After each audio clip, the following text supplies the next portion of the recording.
Hola, te doy la bienvenida a mi canal. Mi nombre es Cristian Pintos, soy abogado y en esta oportunidad le voy a dedicar unas breves palabras a la prueba documental en el proceso civil. Antes de continuar, te invito a que si no estás suscrito o suscrita, te suscribas presionando el botón de suscribirse que está debajo de este video. Ahora sí, comencemos. Cuando hablamos de prueba documental, estamos hablando de un medio de prueba previsto en el Código General del Proceso. ¿Qué es un medio de prueba? Es un procedimiento previsto que tenemos que seguir para poder utilizar esa prueba en un proceso. Entonces, el medio de prueba, prueba documental, son aquellos requisitos que tenemos que cumplir para poder utilizar un documento en el proceso. También el código utiliza indistintamente medio de prueba para referirse al documento en sí. Entonces habla también con medio de prueba del procedimiento utilizado para poder valernos de ese documento en un proceso, como del documento. Al documento también le dice medio de prueba, los utiliza como sinónimos. Hay autores como Aval que ha distinguido, y esto ya viene de Viera, de Luis Alberto Viera, por ejemplo, ha distinguido los medios de prueba de las fuentes de prueba. Entonces dice que, por ejemplo, el documento en sí es una fuente de prueba y el procedimiento para utilizarlo en un proceso es un medio de prueba. Sin embargo, el Código General del Proceso no hace esa distinción, así que vamos a utilizar indistintamente la palabra medio o la terminología medio de prueba. ¿Es importante la prueba documental? Sí, vaya que es importante.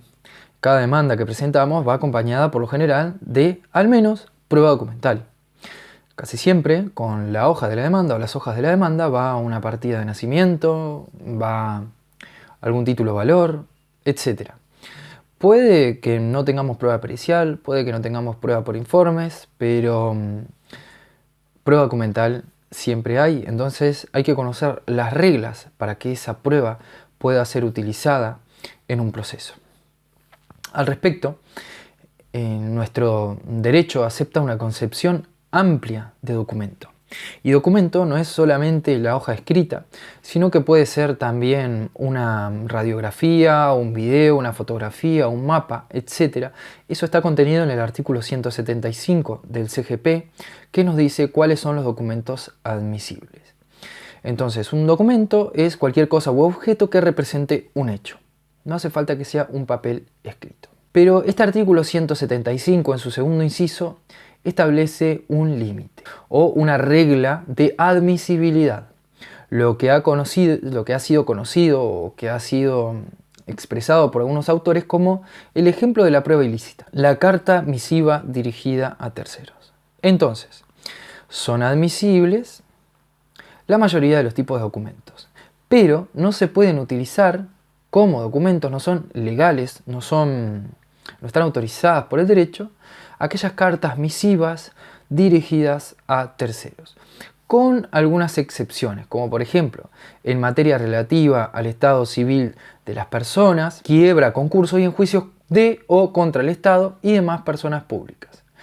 ¿Qué es una carta misiva? Una carta misiva es utilizando, ustedes vean que el código es de casi finales del siglo pasado, entonces utiliza una terminología anacrónica. Una carta misiva es una carta privada, íntima, dirigida hacia un tercero. Haciendo la interpretación histórica, un mensaje de WhatsApp podría ser una carta misiva hoy en día. Cualquier comunicación, un email, puede ser una carta misiva dirigida a un tercero. Entonces, yo no puedo utilizar eso, en principio, en un juicio. Salvo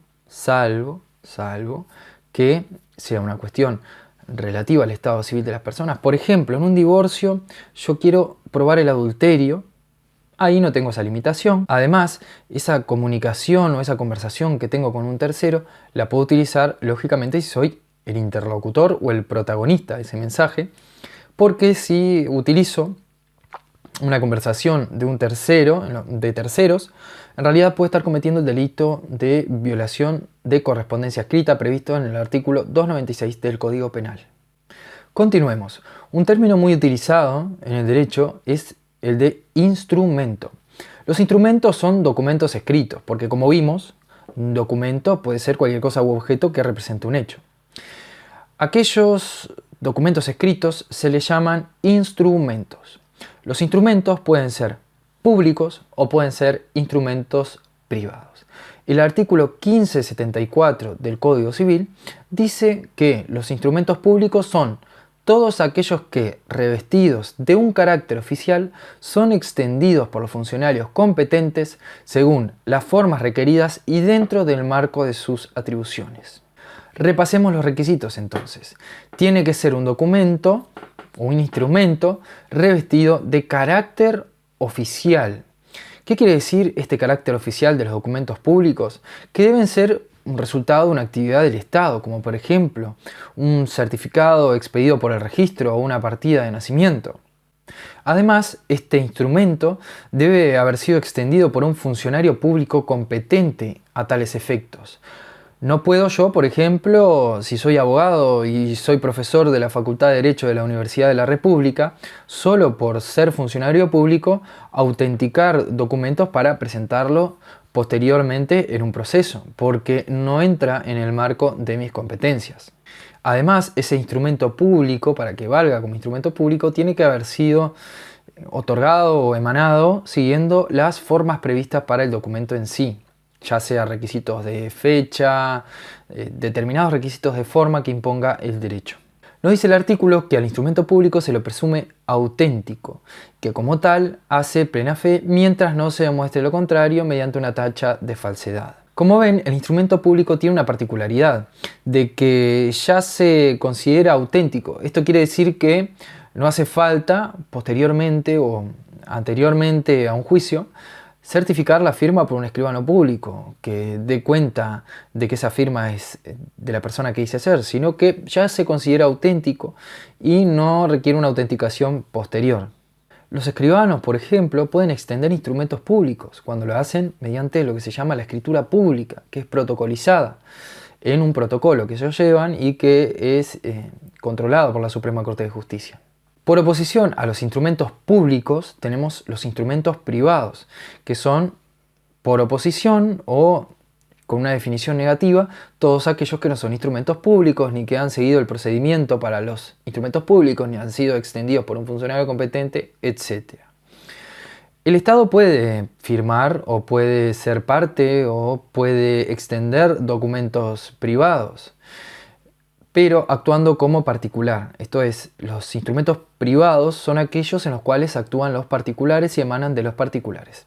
Hablemos ahora sobre cómo se incorporan los documentos al proceso.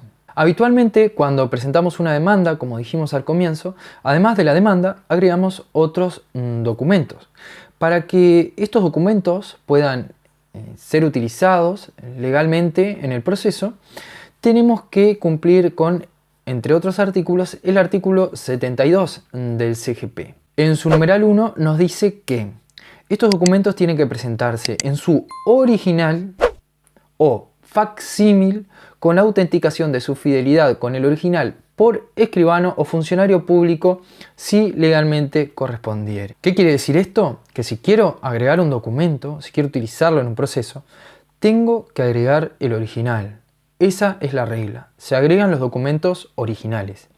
En caso de que no tenga el original, tengo que agregar un facsímil, o sea, una copia autenticada por escribano. Pero esa es la excepción. Si tengo el original y decido agregar una fotocopia, a la fotocopia se le llama copia simple. Si decido agregar una fotocopia, en realidad no estoy cumpliendo con el artículo 72.1 del CGP y esa prueba podría quedar fuera del proceso. Además, tenemos que tener presentes los momentos o las oportunidades procesales que tenemos para ofrecer prueba. No es siempre que podemos agregar prueba al proceso. Como ya vimos en otro video, no vamos a repasar, pero a título de ejemplo, recordamos la demanda, que es el acto por excelencia, donde se alegan los hechos, se afirman y además se acompaña la documental que acredita esos hechos. Si el documento no está en mi poder, sino que está en una oficina pública que no es parte en el proceso, tenemos que regirnos por el 166 del CGP y pedírselo al tribunal. Lo mismo con un documento que esté en poder de terceros. Aplicamos el artículo 167 del CGP y se lo pedimos al tribunal. Pero si esa prueba documental, si ese documento lo tiene la contraparte, tenemos una particularidad que está establecida en el artículo 168 del Código General del Proceso. que el tribunal tiene que intimar a la contraparte en un plazo a determinar a que presente dichos documentos. Y si es razonable, según lo que surge del caso, de que esos documentos puedan haber existido y de que su contenido pueda haber sido el que yo invoco en la demanda, entonces la no presentación de esos documentos por parte de la contraparte puede generar una consecuencia procesal de que se tengan por reconocidos esos hechos, o sea, que se tenga por reconocido el documento. Entonces, recapitulemos hasta ahora. Hablamos de que si quiero ingresar un documento al proceso, tengo que cumplir principalmente con el artículo 72.1 del Código General del Proceso, que dice que tengo que agregar el documento original. En caso de no tener el documento original, tengo que agregar un facsímil, una copia autenticada por escribano que va a cotejar y va a decir que sí, que es una copia fiel del original. Sin embargo, como dijimos, esta autenticación es una forma que tenemos, una forma prevista en el derecho, para garantizar de que el documento es una copia fiel del original. Los instrumentos públicos, como dijimos, se presumen auténticos, mientras que los privados necesitan ser autenticados, ya sea por escribano público, según los mecanismos que ofrece el CGP, o por otros funcionarios públicos competentes a tales efectos, como lo prevén algunos procedimientos administrativos. Pero vamos a leer el artículo 170 del CGP. En su numeral 1 nos dice que el documento público se presume auténtico mientras no se demuestre lo contrario mediante tacha de falsedad. Igual regla se aplicará al documento privado cuyas firmas se encuentren autenticadas por notario o autoridad competente. Entonces, tenemos un documento público, se presume auténtico. Tenemos un documento privado con una certificación de firma por un escribano, también se presume auténtico, no pasa nada, lo utilizamos en el proceso. ¿Qué pasa con los demás documentos privados? Esto es, aquellos documentos que no tienen una firma certificada por escribano, por un notario. Esos documentos privados se pueden agregar al proceso, claro que se pueden agregar, pero si yo quiero desconocer su autoría, digamos, quiero decir que no soy yo o que esa firma no es mía, tengo que utilizar la primera oportunidad procesal que tenga para hacerlo. Por ejemplo, si ese documento fue agregado en la demanda y se pretende utilizar en mi contra, tengo que desconocerlo al contestar la demanda. Pero si este documento fue agregado al contestar la demanda y no tengo otra oportunidad procesal, entonces tengo que promover un incidente de tacha de falsedad. Así que tenemos que estar atentos, porque si nosotros no nos oponemos, no desconocemos la firma, si no desconocemos la autoría del documento, una vez transcurrida esa primera oportunidad que tenemos, o pasados los 6 días de una vez, digamos, del día después, o sea, los 6 días hábiles siguientes al día después de la providencia que me fue notificada, la cual agrega ese documento, entonces, una vez transcurrido ese plazo, ya no podemos oponernos y ese documento goza de lo que se llama presunción de autenticidad. Entonces, ese documento privado, que en principio no tenía la firma certificada por escribano, como lo agregaron en el proceso, como fue agregado, como fue ofrecido por la parte y como fue admitido y no hubo oposición, ese documento se presume auténtico. Otra forma de autenticar un documento privado, o sea, de dar fe de que ese documento corresponde a la persona para poder utilizarlo con propiedad en un proceso y que tenga una eficacia probatoria realmente útil, es el establecido en el artículo 173 del Código General del Proceso, llamado reconocimiento de firma. Esto se utiliza, por ejemplo, en el proceso ejecutivo. Para poder decir que este documento le pertenece a la persona que estoy diciendo, tengo que citarlo previamente al juicio, tengo que citarlo como diligencia preparatoria, por ejemplo, a que reconozca el documento. El procedimiento previsto para reconocimiento de firmas es: yo se lo solicito al tribunal en virtud del principio dispositivo y el tribunal dispone que en un plazo de 6 días hábiles el citado concurra y reconozca la firma. tiene que concurrir a reconocer su firma. Si el citado no concurre o da respuestas evasivas, no es contundente, no dice no es mi firma, entonces el contenido de ese documento se lo va a presumir que es suyo. O sea, se va a presumir que es el autor de ese documento y que la firma es suya. Como ven, la prueba documental tiene sus particularidades. Luego vamos a hacer un video sobre la prueba digital y de cómo agregamos un documento digital, un correo electrónico en el proceso. Nuestro código lamentablemente se ha quedado atascado o es anacrónico en el tiempo, a pesar de que tenemos la disposición del artículo 175 y que habla de otros medios de pruebas similares, o tenemos los medios de pruebas no previstos pero no prohibidos por la regla de derecho. Tenemos un vacío, una falta normativa en cuanto a cómo agregamos documentos y correos electrónicos. Lo importante que tiene que quedar claro, que quería transmitir en este video, es que existe una concepción amplia de documento, que no se admiten solamente las hojas escritas, que en una demanda tengo que agregar siempre los documentos originales, ya sea en una demanda o en una contestación o en cualquier acto de proposición, o cada vez que yo alegue un hecho, cada vez que lo vaya a probar, tengo que agregar el documento original. O en caso de que no lo tenga, solamente en caso de que no lo tenga, agregar el facsímil autenticado por escribano. Por otro lado, también queríamos presentar la diferencia entre instrumento público e instrumento privado, que es muy importante en la práctica. Además, cuando vamos a intimar cumplimientos, etc.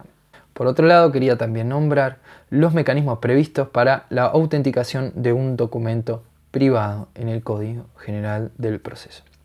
Así que esto fue todo, quedo a las órdenes. Cualquier consulta me lo hacen saber. Hasta pronto.